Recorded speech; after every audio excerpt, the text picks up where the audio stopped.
कक्षा 10 की हिंदी पढ़ रहे हैं और हमारी पाठ्य पुस्तक का नाम है क्षितिज।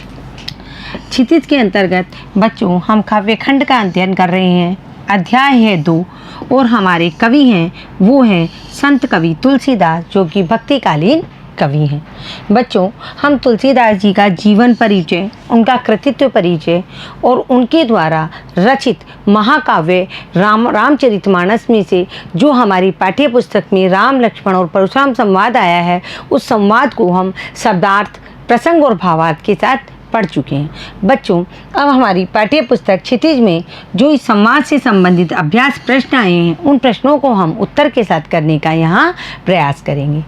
तो देखो बच्चों, हमारा पहला प्रश्न है, परशुराम के क्रोध करने पर लक्ष्मण ने धनुष के टूट जाने के लिए कौन से तर्क दिए। देखो, मैं आपको पूर्व में भी बता चुकी हूँ कि राजा जनक ने क्या किया था। राजा जनक ने अपनी पुत्री सीता के स्वयंवर के लिए शिवजी का एक धनुष रखा था और कहा था जो भी राजा आएंगे, देश विदेश से राजा बुलवाए थे कि जो भी राजा इस धनुष को उठाकर इसके ऊपर चाप चढ़ा देगा, यानी धनुष को उठाएगा और उसकी डोरी को खींच देगा, उसके साथ मैं अपनी पुत्री सीता का विवाह कर दूंगा। लेकिन दूर दूर से राजा आए और वो ऐसा नहीं कर सके, वो चाप चढ़ाना तो उस धनुष को हिला भी नहीं सके। इधर क्या हुआ, राम जब उठे, विश्वामित्र के कहने पर राम उठे और उन्होंने उस धनुष को छुआ और छू करके जैसे ही उठाना चाहा, उठाते ही वो धनुष टूट गया।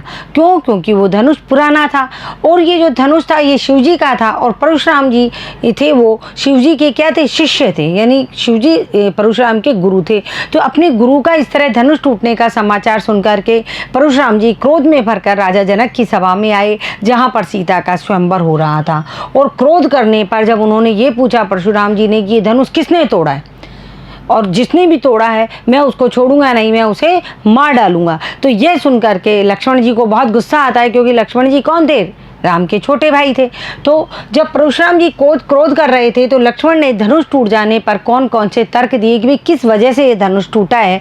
उन्होंने परशुराम जी के सामने ये सब बातें क्लियर की है। कैसे? देखो, परशुराम के क्रोध करने पर लक्ष्मण ने धनुष टूट जाने पर तर्क देते हुए कहा कि यह धनुष पुराना और कमजोर था। नंबर 1, भाई धनुष टूटने में राम का कोई दोष नहीं है, क्योंकि धनुष पुराना था और कमजोर था। यह तो राम के छूते ही टूट गया, इसमें राम का कोई दोष नहीं है। वैसे भी एक पुराने और अनुपयोगी धनुष को तोड़ने में हमें क्या लाभ हो सकता है और आपको क्या हानि हो सकती है या क्या हानि हो गई। ऐसे धनुष के टूटने पर क्रोध करना ठीक नहीं है। यानी लक्ष्मण जी तर्क दे रहे हैं परशुराम जी को कि धनुष तो पुराना था, राम ने जैसे ही छुआ और छूते ही ये टूट गया। तो इसमें क्या हो गया, पुराना धनुष अगर टूट भी गया है तो ऐसे पहले हमने हजारों धनुष तोड़ दिए, तब तो आपने कभी कोई क्रोध नहीं किया। और अनुपयोगी धनुष को तोड़ने से, यानी धनुष का कोई उपयोग तो हो नहीं रहा था, ये तो रखा हुआ था, अगर ये टूट भी गया तो इससे आपको क्या हानि हो गई और हमें क्या लाभ होता है। हम इसको नहीं तोड़ते या तोड़ते, हमें तो कोई फर्क नहीं पड़ रहा था। लेकिन ये धनुष क्या था, पुराना धनुष था जो राम के छूते ही टूट गया। इसमें इतना क्रोधित होने की आवश्यकता नहीं है और ऐसे धनुष के टूटने पर क्रोध करना ठीक भी नहीं है। तो ये लक्ष्मण जी के तर्क थे जब परशुराम जी धनुष के टूटने पर क्रोध कर रहे थे। अगला प्रश्न देखो, परशुराम के क्रोध करने पर राम और लक्ष्मण की जो प्रतिक्रियाएं हुई, उनके आधार पर दोनों के स्वभाव की विशेषताएं अपने शब्दों में लिखिए। देखो बच्चों, ये क्षितिज पाठ्य पुस्तक में राम लक्ष्मण परशुराम संवाद से जितने भी प्रश्न आए हैं उनमें अधिकतर प्रश्न इस तरीके के हैं कि इन्हें आप अपने विचार से लिखिए, अपने संवादों से लिखिए, क्योंकि आपने प्रसंग को भावार्थ के साथ में पढ़ा है। लेकिन मैं ये प्रश्न आपको यहाँ इसलिए करा रही हूँ ताकि आपको अपने शब्दों में लिखना आ जाए। तो देखो, हम सबसे पहले किसकी विशेषताएं देखेंगे, राम के स्वभाव की विशेषताएं। आपने पूरा प्रसंग पढ़ा है भावार्थ के साथ में, तो आपने देखा होगा कि राम कैसे स्वभाव के थे और लक्ष्मण कैसे स्वभाव के थे। तो देखो, राम का स्वभाव कैसा था, कोमल और विनयी था। कैसा था, कोमल और विनयी। राम कोमल और विनयी है, इसलिए उनके मन में अपने से बड़ों के प्रति श्रद्धा और आदर है। यानी राम के मन में कोमलता है, विनयशीलता है, राम के अंदर विनम्रता है, इसलिए वो अपने बड़ों के प्रति श्रद्धा रखते हैं और आदर का भाव रखते हैं। और वे स्वयं को क्या कहते हैं, परशुराम का दास बताते हैं। जब परशुराम जी क्रोधित होकर पूछते हैं कि धनुष किसने तोड़ा है, और वो जो क्रोधित होकर के सभा में आते हैं तो राम कहते हैं, नाथ संबुधन भंज निहारा होई कोई एक दास तुम्हारा। कि हे नाथ, शिव जी का ये धनुष भंज करने वाला या तोड़ने वाला आपका एक कोई दास ही होगा। यानी भगवान श्री राम स्वयं को परशुराम जी का दास बता रहे हैं और वे व्यर्थ की बातों में भी नहीं पड़ना चाहते हैं और लक्ष्मण को समझाते भी हैं और परशुराम का दिल भी जीत लेते हैं। तो हमें यहाँ इससे पता चलता है राम के वचन कैसे हैं, शीतल है और उनके अंदर विनम्रता भरी हुई है। अब आप आगे देखो, लक्ष्मण के स्वभाव की विशेषताएं देखो। लक्ष्मण के स्वभाव जो है वो राम के स्वभाव के बिल्कुल विपरीत है। वे उग्र हैं, वीर और साहसी है। ऐसा नहीं है राम वीर नहीं है, राम साहसी नहीं है, लेकिन उनकी वीरता और साहसीपन जो है उसके अंदर विनयशीलता है यानी विनम्रता है। लेकिन लक्ष्मण के वीर और साहसी होने के अंदर उग्रता है, ओजस्विता है, तेज है उसके अंदर। वे अपने व्यंग बाणों से, लक्ष्मण जी क्या कर रहे हैं, अपने व्यंग बाणों से परशुराम का हृदय छलनी कर देते हैं। यानी परशुराम जी जो भी बोलते हैं उसका वो तुरंत जवाब दे देते हैं। यानी लक्ष्मण क्या है, वाचाल है, वो किसी दूसरे की बात को ढंग से यानी मतलब एकदम सुनते नहीं हैं और सुनते ही उसका जवाब दे देते हैं, जिस कारण परशुराम जी क्या होते हैं, भड़क उठते हैं, उन्हें गुस्सा आ जाता है। इसके साथ ही लक्ष्मण वाचाल है और मर्यादा का उल्लंघन करने वाले और आक्रामक स्वभाव के हैं। देखो, राम मर्यादा पुरुषोत्तम है, राम मर्यादा का पालन करते हैं, अपनी एक मर्यादा में रहते हैं, यानी वो बड़ों का आदर करते हैं। और लक्ष्मण की क्या है, लक्ष्मण मर्यादा का उल्लंघन करते हैं। यदि बड़े कहीं गलत रास्ते पे जा रहे हैं तो लक्ष्मण उन्हें उग्रतापूर्वक या आक्रामकतापूर्वक उनको जवाब देते हैं। तो हमको पता चल गया राम और लक्ष्मण के स्वभाव में, राम का स्वभाव विनयशील है और लक्ष्मण का स्वभाव उग्रता से परिपूर्ण है। अगला प्रश्न देखो बच्चों, लक्ष्मण और परशुराम के संवाद का जो अंश आपको सबसे अच्छा लगा उसे अपने शब्दों में संवाद शैली में लिखिए। यानी लक्ष्मण और परशुराम का जो संवाद यहाँ हुआ है वो बच्चों पात्रानुसार संवाद है जो तुलसीदास जी ने रामचरितमानस में किया है। उसका जो भावार्थ है हम अपने शब्दों में यहाँ लिखेंगे, उसको हम यहाँ देखेंगे। तो सबसे पहले देखो, हम लक्ष्मण का संवाद लिखेंगे। लक्ष्मण क्या कह रहे हैं, हे मुनि, जब परशुराम जी आए हैं और परशुराम जी गुस्सा कर रहे हैं, क्रोध कर रहे हैं, तो लक्ष्मण कह रहे हैं, हे मुनिवर, हमने बचपन में न जाने कितनी धनुषिया यानी छोटे छोटे धनुष तोड़ डाले, तब आपने कितना क्रोध नहीं किया, फिर इस धनुष पर आपकी इतनी ममता क्यों है? जो हम बचपन में तो हमने इतने धनुष तोड़ दिए, तब तो आपको गुस्सा नहीं आया, और इस धनुष पे आपको इतना प्रेम उमड़ रहा है। तो परशुराम जी क्या कहते हैं, जो देखो कि हे राजपुत्र, लगता है तेरी मृत्यु आ गई है, इसलिए तू संभल कर बोल नहीं पा रहा है। तू शिव धनुष को धनुई के समान बता रहा है, यानी तू शिव जी का धनुष है उसको छोटे छोटे धनुई के समान बता रहा है, जबकि इस धनुष के बारे में सारे संसार भर को पता है कि ये शंकर का धनुष है और जो राजा जनक के पास सुरक्षित रखा हुआ है। तो लक्ष्मण जी व्यंग से कह रहे हैं, यानी उनका उपहास उड़ाते हुए कह रहे हैं, हे देव, हमने तो यही जाना था कि सारे संसार के धनुष एक जैसे होते हैं। लक्ष्मण जी क्या कह रहे हैं कि परशुराम जी को संबोधित करते हुए कह रहे हैं, देव, हमने तो यही जाना है कि सारे धनुष एक जैसे होते हैं, धनुष में क्या अंतर है। पर फिर इस राम ने अगर इसे नए के धोखे में देखा था और यह तो छूते ही टूट गया। मतलब लक्ष्मण जी यहाँ कह रहे हैं कि इसमें राम का कोई दोष नहीं है। राम ने जब इसको देखा, भाई धनुष है, प्रत्यंचा चढ़ानी है, नए के धोखे में इसको देखा, लेकिन जैसे ही राम ने इसको छुआ तो ये क्या हुआ, टूट गया। इसमें राम का क्या दोष है। अब देखो परशुराम जी गुस्से से क्या कह रहे हैं, अरे शठ, शठ का अर्थ है मूर्ख, अरे साठ, लगता है तू मेरे स्वभाव को अभी नहीं जानता है। यानी परशुराम जी अपना क्रोध दिखाते हुए कह रहे हैं कि लक्ष्मण जी, ये लगता है तू मेरे स्वभाव को नहीं जानता है। मैं तुझे बालक समझकर छोड़ रहा हूँ और तू मुझे एक निरा मुनि समझ रहा है। भाई मैं तो तुझे बालक समझ रहा हूँ, लेकिन तू मुझे केवल एक मुनि, एक ऋषि समझ रहा है। मैं केवल एक ऋषि नहीं हूँ, मैं बाल ब्रह्मचारी हूँ। कौन हूँ? मैं बाल ब्रह्मचारी हूँ और मैंने कई बार इस पृथ्वी के सारे राजाओं का संहार किया है। यानी इस पृथ्वी को मैंने कई बार राजाओं से विहीन कर दिया। मैंने सहस्त्रबाहु की भुजाएं काट डाली। सहस्त्रबाहु बहुत पराक्रमी राजा था, उसकी मैंने सारी भुजाएं काट डाली। इतना ही नहीं, मेरे फरसे की कठोरता के भय से छत्राणियों के गर्भ के बच्चे भी गिर जाते हैं। यानी मेरे फरसे का जो भय है उससे बड़े बड़े रानी महारानियां, जो छत्राणियां होती है, वीरांगनाएं होती है, उनके गर्भ के बच्चे भी मृत्यु की काल में पहुंच जाते हैं।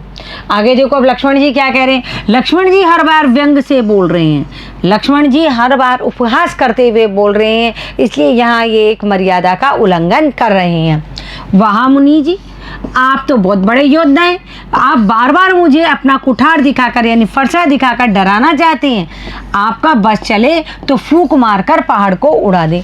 जब परशुराम जी अपनी वीरता का बखान कर रहे हैं, मैं बाल ब्रह्मचारी हूँ, मैंने इतने लोगों को मार दिया, मैंने पृथ्वी को राजाओं से विहीन कर दिया, तो लक्ष्मण जी कह रहे हैं वाह आप तो बहुत बड़े योद्धा हो, आप तो इस तरह बातें कर रहे हो मानो आप फूंक मारो और पहाड़ उड़ जाए। मैं कोई छुई मुई का फूल नहीं हूँ। यहाँ लक्ष्मण जी कह रहे हैं ये बात कि मैं कोई छुई मुई का फूल नहीं हूँ या कुंबड़ बतिया का फल नहीं हूँ जो उंगली लगाते ही मुरझा जाए। यानी छुई मुई या कुंबड़ बतिया का फल या फूल जो भी होते हैं, पत्तियां होती हैं, उनको हाथ लगाते ही वो मुरझा जाती है। तो लक्ष्मण जी कह रहे हैं जो तर्जनी को देख करके मुरझा जाऊंगा, मैं आपको ब्राह्मण समझकर चुप रह गया हूँ, क्या समझकर चुप रह गया हूँ। अब लक्ष्मण जी अपने कुल की यहाँ प्रशंसा कर रहे हैं कि हमारे कुल में गाय, ब्राह्मण, देवता और भक्तों पर वीरता नहीं दिखाई जाती है। यानी हमारा जो रघुकुल है उसमें गाय पर, ब्राह्मण पर, देवता पर और हरिजन यानी भक्तों के ऊपर कोई वीरता नहीं दिखाई जाती। फिर आपके वचन ही करोड़ों वज्रों के समान घातक हैं। अब यहाँ लक्ष्मण जी एक नया व्यंग्योर कर रहे हैं कि परशुराम जी आपको अपना कुठारा दिखाने की कोई ज़रूरत नहीं है, आपका जो फरसा, आपके धनुष्बाण दिखाने की, क्योंकि आपके जो वचन है वो करोड़ों वज्र के समान है। यानी इतने कड़वे और कठोर वचन हैं आपके कि आपने तो शस्त्र व्यर्थ में ही धारण कर रखे हैं, क्योंकि आपके जो सामने वाला है वो तो आपके वचनों से ही मर जाएगा, आपके क्रोध से ही मर जाएगा, आपको इन शस्त्रों की कोई आवश्यकता नहीं है। अगला प्रश्न देखिए बच्चों, परशुराम ने अपने विषय में सभा में क्या क्या कहा और निम्न पद्यांश के आधार पर लिखिए। यानी परशुराम जी ने अपनी क्या क्या प्रशंसा की, हम ये जो पद्यांश है इसके आधार पर इसका भावार्थ हम यहाँ देखेंगे। वैसे हम इसका भावार्थ देख चुके हैं, एक बार और देखेंगे। बाल ब्रह्मचारी अति कोही, विश्व विदित क्षत्रिय कुलद्रोही, भुजबल भूमि भूप बिनु कीनी, विपुल बारमही देवन दीनी, सहस्त्र बाहु भुज छेद निहारा, परशु बिलोक महीप कुमारा, मातु पितयु जनि सोच बस, करसी महिष किशोर, गर्भन के अरभक दलन, परुष मोर अति घोर। देखो बच्चों यहाँ हमको इसका भावार्थ करना है। तो देखो यहाँ परशुराम जी क्या कह रहे हैं, बाल ब्रह्मचारी अति कोई, विश्व विदित क्षत्रिय कुलदेही। यानी परशुराम ने अपने बारे में सभा में कहा मैं बाल ब्रह्मचारी हूँ, सारा संसार जानता है कि मैं क्षत्रियों के कुल का क्षत्रिय हूँ। विश्व विदित यानी संसार जानता है कि मैं क्या हूँ, क्षत्रियों के कुल का द्रोही यानी उनका शत्रु हूँ। भुजबल भूमि भूप बिनु कीनी, विपुल बार मही देवन दीनी। देखो क्या कह रहे हैं, मैंने अनेकों बार अपनी भुजाओं के बल पर इस धरती को राजाओं अर्थात क्षत्रियों से विहीन कर दिया है। क्यों? क्योंकि आगे देखो, और विपुल बार मई देवन दीनी, और अनेकों बार मैंने इस धरती को मई देवन यानी ब्राह्मणों को दान में दे दी है। सहस बाहु भुज छेद निहारा, परसु बिलोक महीप कुमारा। अब देखो आगे क्या कह रहे हैं परशुराम जी कि मेरे इस भयंकर फरसे ने सहस्त्र बाहु की 1000 भुजाओं को काट डाला। यानी सहस्त्र बाहु जो राजा था उसकी 1000 भुजाएं थी, उनको मेरे फरसे ने काट डाला। अरे राजा बालक, अरे राजा के बालक लक्ष्मण, तुम मुझसे भिड़कर अपने माता पिता को चिंता में मत डालो। देखो परस बिलोक महीप कुमारा, अरे राजा के बालक, मात पितु जनि सोच बस, करस महिष किशोर, गर्भन के अरभक दलन, परस मोर अति खोर। तो ये क्या कह रहे हैं यहाँ परशुराम जी कह रहे हैं, हे राजा के बालक, हे महीप कुमार, तुम क्या मत करो, अपने माता पिता को चिंता में मत डालो, अपने माता पिता को शोकग्रस्त मत करो और अपनी मौत को मत बुलाओ। यानी कि परशुराम जी लक्ष्मण जी कह रहे हैं कि तुम अपने माता पिता को शोकग्रस्त मत करो, यानी तुम्हारी मृत्यु हो जाएगी तो तुम्हारे माता पिता शोक के वशीभूत हो जाएंगे, इसलिए तुम अपनी मृत्यु को मत बुलाओ। और मेरे फरसे को देखकर तो गर्भधारिणी स्त्रियों के भी गर्भ गिर जाते हैं, यानी गर्भ में जो बच्चे होते हैं वो भी मृत्यु को प्राप्त हो जाते हैं। तो यहाँ इस प्रकार परशुराम जी अपनी प्रशंसा कर रहे हैं। अगला प्रश्न देखो बच्चों, लक्ष्मण ने वीर योद्धा की क्या क्या विशेषताएं बतलाई है। देखो जब परशुराम जी अपनी प्रशंसा कर रहे थे कि मैं बाल ब्रह्मचारी हूँ, मैंने अनेकों बार राजाओं को क्षत्रिय विहीन कर दी, इस धरती को सारे राजाओं को मार दिया, सारी धरती मैंने ब्राह्मणों को दान में दे दी और मैं बहुत ही बड़ा वीर हूँ। तो इसको सुनकर के लक्ष्मण जी ये बताते हैं कि वीर कौन होता है और वीरता की क्या विशेषताएं हैं। जो देखो एक वीर योद्धा की जो विशेषताएं लक्ष्मण जी ने कही है वो ये है कि वीर योद्धा रणभूमि में वीरता दिखाता है। वीर योद्धा अपने शत्रु को मार करके रणभूमि में वीरता दिखाता है और अपने वीरतापूर्ण कार्यों के माध्यम से अपना परिचय देता है। यानी वो अपने शत्रु को मार के गिराता है, अपने मुख से नहीं बताता है कि मैंने क्या वीरता का कार्य किया है। वो अपने शत्रु को जब मार देता है तो हमें अपने आप पता चलता है कि यह बहुत बड़ा वीर है। और वे अपने पोरस का अहंकार नहीं रखते हैं। पोरस का यानी अपने पुरुषत्व का, अपनी वीरता का अहंकार वीर पुरुष कभी भी नहीं रखते हैं और वे अपने मुख से अपनी वीरता का बखान कभी नहीं करते हैं, जिस प्रकार परशुराम जी अपनी वीरता का बखान कर रहे हैं। अगला प्रश्न है बच्चों, साहस और शक्ति के साथ विनम्रता हो तो बेहतर है, इस कथन पर अपने विचार लिखिए। देखो बच्चों, हमने पिछला एक प्रश्न पढ़ा था राम और लक्ष्मण में जो उनके स्वभाव में विशेषता पड़ी थी। वीर राम भी है, वीर लक्ष्मण भी है, लेकिन राम की वीरता में विनयशीलता है, विनम्रता है, लेकिन लक्ष्मण की वीरता में क्या है, उग्रता है। तो यह प्रश्न है साहस और शक्ति के साथ में, यदि वीरता के साथ में और साहस के साथ में यदि विनम्रता हो तो बहुत बेहतर होता है। इसका जो हमको अपने विचार है वो यहाँ लिखने हैं। इस पर देखो, साहस और शक्ति के साथ विनम्रता का होना एक बहुत ही अच्छा गुण है। यानी हमारे अंदर साहस भी है, हम वीर भी हैं, हमारे अंदर विनम्रता भी है, तो ये बहुत अच्छा गुण है, क्योंकि विनम्रता इन दोनों पर नैतिक अंकुश रखती है। विनम्रता किस पर नैतिक अंकुश रखती है? साहस पर और शक्ति पर। व्यक्ति कई बार शक्ति और साहस के बल पर उद्दंडता करने लगता है। क्या करने लगता है व्यक्ति? कई बार जब व्यक्ति ज़्यादा वीर अपनी वीरता दिखाता है, ज़्यादा साहस हो जाता है, उसके अंदर ज़्यादा शक्ति हो जाती है, तो वो उद्दंडता करने लगता है, यानी कि अपनी सीमाएं पार करने लगता है, अपनी मर्यादा तोड़ने लगता है और उसकी इस उद्दंडता के कारण वह बुरा लगने लगता है। जब वह उद्दंडता करता है, अपनी सीमाएं तोड़ता है, अपनी मर्यादाएं तोड़ता है, तो वह समाज को बुरा लगता है। ऐसी स्थिति में विनम्रता ही उस पर अपना नियंत्रण कर सकती है। ऐसी स्थिति में क्या होनी चाहिए? उस व्यक्ति के अंदर विनम्रता या सहनशीलता होनी चाहिए। लक्ष्मण और परशुराम दोनों ही पराक्रमी एवं शक्ति संपन्न है, दोनों ही वीर हैं, दोनों ही शक्ति संपन्न है, लेकिन दोनों में किस चीज़ का अभाव है? दोनों में ही विनम्रता का अभाव है। परंतु विनम्र न होने से दोनों ही कैसे लगते हैं? अहंकारी लगते हैं, अपनी अपनी पढ़ाई कर रहे हैं। यानी एक तरफ परशुराम जी कह रहे हैं मैं इतना बड़ा वीर हूँ, मैंने सहस्त्रबाहु की भुजाएं काट डाली, दूसरी तरफ लक्ष्मण कह रहे हैं कि हमारे कुल में क्या है, हमारे कुल में गाय ब्राह्मण इनके ऊपर हथियार नहीं उठाए जाते और हम कोई कुंभड़पतियाँ नहीं है, हम कोई छुई मुई के फूल नहीं है जो कि तुम हमें छू लोगे और हम समाप्त हो जाएंगे। तो इस प्रकार दोनों ही क्या है? दोनों में साहस है, शक्ति है, लेकिन दोनों ही विनम्र नहीं है, इसलिए दोनों ही अहंकारी लगते हैं। और राम के पास क्या है? विनम्रता अधिक है, तो वे अधिक प्रभावशाली दिखाई पड़ते हैं। क्यों है विनम्रता? क्योंकि राम धनुष को तोड़ दिया, राम से धनुष टूट गया, उसके बावजूद भी वो जब परशुराम जी क्रोधित होकर आए हैं और राम को मारने के लिए तैयार हैं, तब भी वो ये कह रहे हैं नाथ संबुधन भंज निहारा होय कोई एक दास तुम्हारा। यानी हे नाथ, हे परशुराम जी, हे मुनि, हे ऋषि, ये जिसने भी शंभु का ये धनुष तोड़ा है वो आपका एक दास ही है। यानी स्वयं को परशुराम जी का दास बता रहे हैं या सेवक बता रहे हैं। तो यह राम में विनयशीलता अधिक है। तो साहस और शक्ति के साथ यदि विनम्रता होती है तो क्या होता है? प्रभाव अधिक दिखाई देता है। अगला प्रश्न देखो बच्चों, 7वां। बिहिस लखन बोले मृतबानी, अहो मुनीश महाबट मानी, पुनि पुनि मोए दिखावे कुठारू, चहत उड़ावन फूक पहारू। देखो बच्चों, ये का, खा और गए, इन तीनों के हमको भावार्थ बताने हैं। पहले हम कै का देखेंगे कि बीच लखन बोले मृदुबानी, लक्ष्मण ने हंसकर मुनि परशुराम पर व्यंग्योक्ति की। क्या कि व्यंग किया। बिही से लखन बोले मृदुबानी मतलब मीठे वचनों में व्यंग किया। अहो मुनीश महाबटमानी, यानी आप हमको बहुत भारी योद्धा समझने का भ्रम पाले हुए हैं। अहो मुनीश महाबटमानी, यानी कि आपने अपने आप को यह भ्रम पाल रखा है कि आप बहुत बड़े योद्धा हैं। पुनि पुनि मोए दिखावे कुठारो, चाहते उड़ावन फूक पहारू। देखो लक्ष्मण जी क्या कह रहे हैं, इसलिए मुझे बार बार आप फरसा दिखाकर डराने का प्रयास कर रहे हैं। यानी आपका यह प्रयास पहाड़ को फूंक से उड़ाने जैसा लगता है। यानी लक्ष्मण जी यहाँ अपने आप को पहाड़ बता रहे हैं कि आप बार बार जो मुझे फरसा दिखाकर डरा रहे हो, तो ऐसा लगता है मुझ जैसे पहाड़ को आप फूंक से उड़ाना चाहते हैं। अर्थात कोरी वाचालता को बता रहा है यहाँ। यानी लक्ष्मण जी क्या कह रहे हैं, आप कोरी बातचीत कर रहे हैं, आप कुछ कर नहीं सकते हो।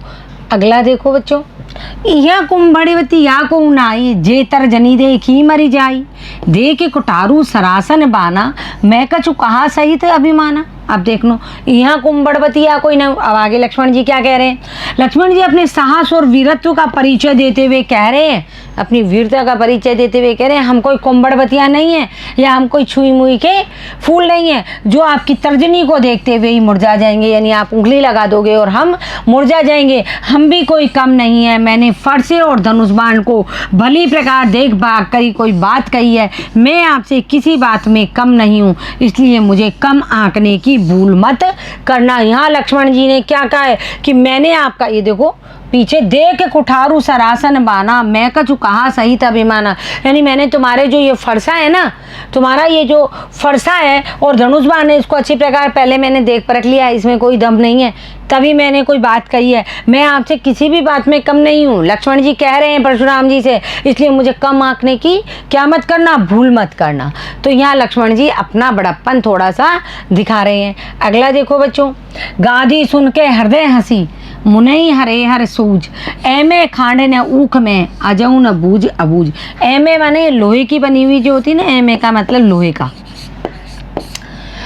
और ऊख में मतलब गन्ने का। तो देखो गाधी सुन कौन है? या विश्वामित्र। भृगुसुत कौन है? या परशुराम। और गाधी सुत कौन है? गाधी सुनू कौन है? गाधी सुनू यहाँ है विश्वामित्र जी। तो गाधी सुन के हृदय हसी, मुनई हरिहर सूझ, ऐमे खांडे ने ऊख में, अजऊ न बूझ अबूझ। तो देखो यहाँ विश्वामित्र जी क्या सोच रहे हैं, आगे देखो।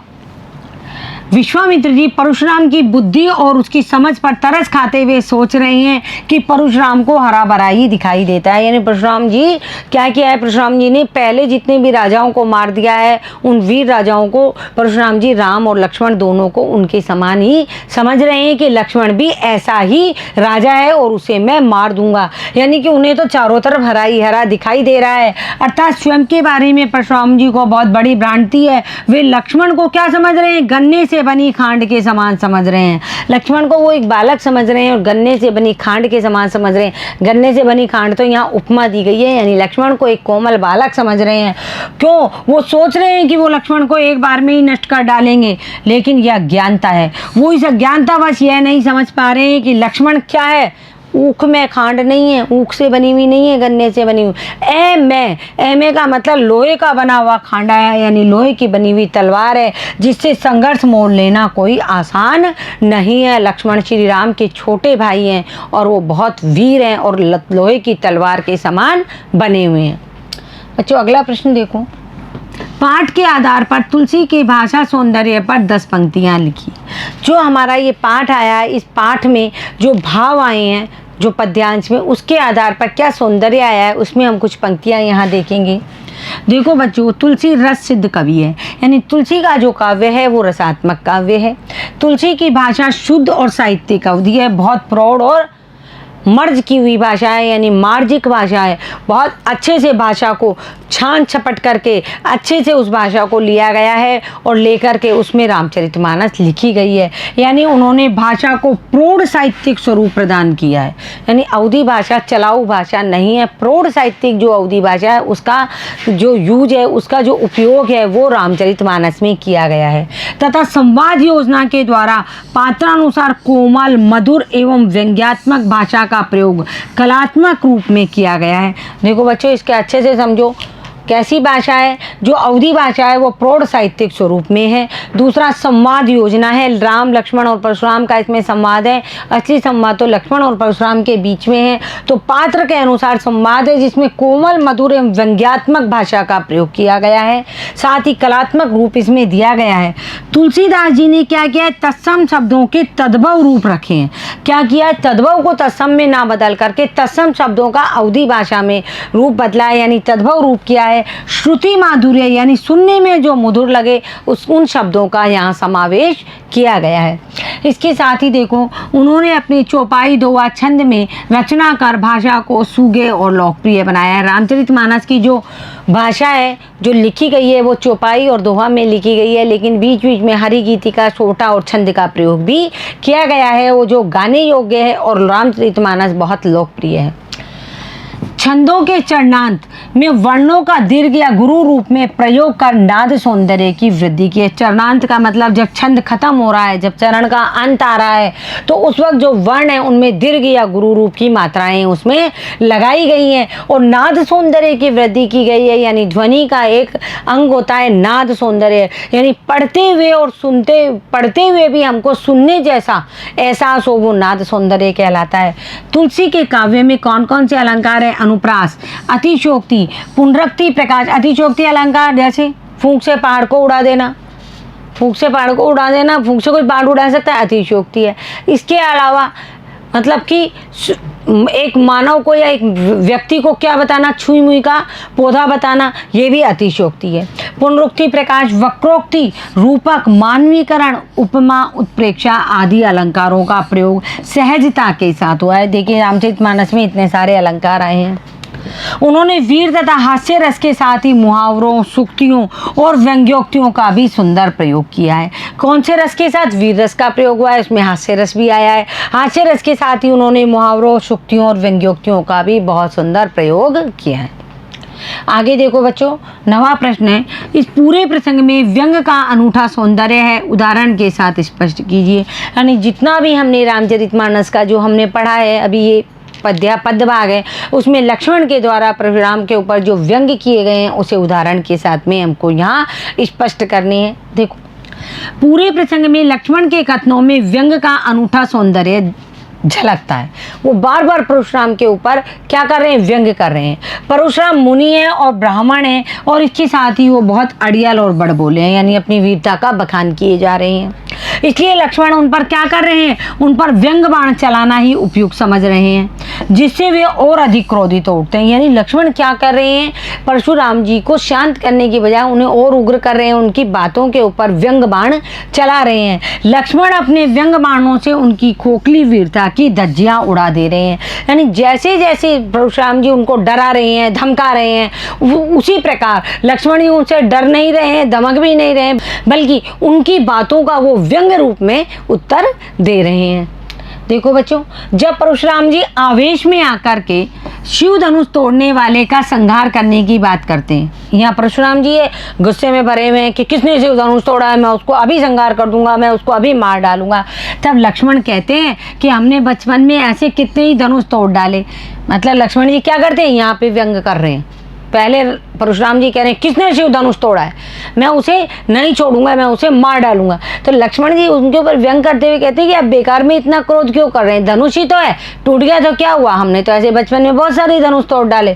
तब परशुराम जी कहते हैं कि शिव धनुष की तुलना धनुष से नहीं की जा सकती है, कि शिव जी का जो धनुष है उसकी तुलना तुम अपने धनुषों से, छोटी छोटी धनुओं से कर रहे हो। तब लक्ष्मण कहते हैं कि हमारे लिए तो सब धनुष एक जैसे ही हैं। यानी आप देखो, परशुराम जी बोल रहे हैं, तुरंत लक्ष्मण जी जवाब दे रहे हैं, परशुराम जी बोल रहे हैं, तुरंत लक्ष्मण जी जवाब दे रहे हैं। इस प्रकार जब परशुराम जी क्रोध में आकर के विश्वामित्र को कहते हैं कि मैं अभी इसे मारकर गुरु के ऋण से उऋण होता हूँ, तब लक्ष्मण व्यंग प्रहार करते हुए क्या कहते हैं? अब देखो लास्ट में जब परशुराम जी थक गए हैं लक्ष्मण जी की वाचालता से, तो परशुराम जी विश्वामित्र से कहते हैं कि आप लोग मुझे दोष मत देना, मैं अभी इस बच्चे को मार डालता हूँ, इस बालक को, और अपने गुरु के ऋण से उऋण हो जाता हूँ। यानी जो मेरे गुरु के ऊपर मेरा ऋण चढ़ गया है कि मेरे सामने उनका धनुष तोड़ दिया गया, तो मैं उनके ऋण से इस बालक को मार करके उऋण हो लेता हूं। तो लक्ष्मण जी क्या कहते हैं कि माता पिता का ऋण तो आप उतार ही चुके हैं, परशुराम जी के ऊपर व्यंग कर रहे हैं, अब आपको गुरु का ऋण बड़ा भारी पड़ रहा है, तो लंबे समय से न चुका पाने के कारण इस पर ब्याज भी बढ़ गया होगा। यानी लक्ष्मण जी ये कह रहे हैं कि भाई आपने बहुत लंबे समय से गुरु का ऋण नहीं चुकाया, तो आप तो ब्याज भी बढ़ गया होगा, माता पिता का ऋण आप चुका ही चुके हो। तो ऐसा कर लेते हैं, किसी हिसाबी को बुला लेते हैं, उससे हिसाब लगवा लेते हैं भी तुम्हारे ऊपर कितना ऋण चढ़ गया है, तो मैं अभी अपनी थैली खोलकर उसका हिसाब चुका देता हूँ। इस प्रकार यह पठितांश व्यंग से भरपूर है। यानी लक्ष्मण जी परशुराम जी की हर बात पर व्यंग कर रहे हैं। अगला प्रश्न देखो बच्चों, निम्नलिखित पंक्तियों में प्रयुक्त अलंकारों को पहचान कर लिखिए। इसमें हमको अलंकारों को पहचानना है और लिखना है। बच्चों, अलंकार आपके कोर्स में नहीं है, कुछ अलंकार ऐसे हैं जो आपके पहचान में आ जाएंगे, वो मैं आपको बता देती हूँ। जैसे बालक बोल बधो नहीं तोई, इसमें देखो बच्चों बै और है वर्ण की आवृत्ति हो रही है, बै वर्ण की और है वर्ण की आवृत्ति होने के कारण इसमें अनुप्रास अलंकार है। यानी जहाँ वर्णों की आवृत्ति होती है वहाँ अनुप्रास अलंकार है। आप किसी भी पद भाग को देखोगे और उसमें यदि कहीं वर्णों की आवृत्ति होती हुई दिखाई देती है तो उसमें साफ पता चलेगा इसमें अनुप्रास अलंकार है। कोट कुलिस सम वचन है तुम्हारा। अब इसमें देखो कोट कुलिस में का वर्ण की आवृत्ति से अनुप्रास अलंकार है, का दो वर्ण की आवृत्ति हो रही है। और कोटि कुलिस सम में कौन सा अलंकार है? उपमा अलंकार है, यानी करोड़ों कुलिस के समान, इसमें क्या है? उपमा अलंकार है। तीसरा देखो बच्चों, तुमहु तो काल हाँक जन लावा, इसमें देखो इसमें संभावना व्यक्त की गई है। तुमहु तो काल हाँक जन लावा में संभावनात्मक वर्णन होने से उत्प्रेक्षा अलंकार है। यानी कि परशुराम जी क्या कह रहे हैं यहाँ पे? ये बताया गया है कि तुमको तो काल बुला रहा है। परशुराम जी कह रहे संभावना व्यक्त की गई है कि भाई लक्ष्मण का काल आ गया है, लक्ष्मण अब मृत्यु को प्राप्त होने वाला है। तो यहाँ संभावनात्मक वर्णन होने के कारण यहाँ उत्प्रेक्षा अलंकार है। अगला देखो बच्चों, बार बार मोहि लागे बुलावा, यहाँ बार बार जो शब्द आया है बार बार मोहि लागे बुलावा में पुनरुक्ति प्रकाश अलंकार है, क्योंकि बार बार जो शब्द आया है उसमें पुनरुक्ति प्रकाश अलंकार है। लखन, अगला देखो, लखन उतर आहुति सरिज और जलसम वचन में उपमा अलंकार है। देखो अब कैसे होगा? लखन के जो उत्तर हैं वो कैसे समान है? आहुति के समान है, यानी अग्नि में जो आहुति दी जाती है और अग्नि फिर उससे क्या होती है? भड़क उठती है। अग्नि में जब आहुति डालते हैं तो अग्नि और ज़्यादा फैल जाती है। तो लक्ष्मण के जो उत्तर है आहुति के समास है और जल सम वचन में उपमा अलंकार है, यानी कि राम के जो वचन है वो शीतल है, जल के समान है। कैसी हैं? जल के समान शीतल है। तो दोनों में उपमा अलंकार है। लक्ष्मण के वचन आहुति के समान है और राम के जो वचन है वो शीतल है, यानी जल के समान है। भृगुबस कोप कृशानु तथा रघुकुल भानु दोनों में ही क्या है? रूपक अलंकार है। ये रघुकुल भानु है, ये भृगुबस कोपु कृशानु, ये क्या है? ये भृगवंशमणि है और ये क्या है? रघुकुल वंशमणि, यानी सूर्य कुल के वंशज हैं। तो दोनों में क्या है? रूपक अलंकार है। तो देखो बच्चों, आज हमारे यहाँ तुलसीदास जी के जो हमारी पाठ्य पुस्तक क्षितिज में आए प्रश्न थे, आज हमने उनको उत्तरों सहित करने का प्रयास किया है। आप इन्हें देखिए, पढ़िए, लिखिए और समझने का प्रयास कीजिए। धन्यवाद बच्चों।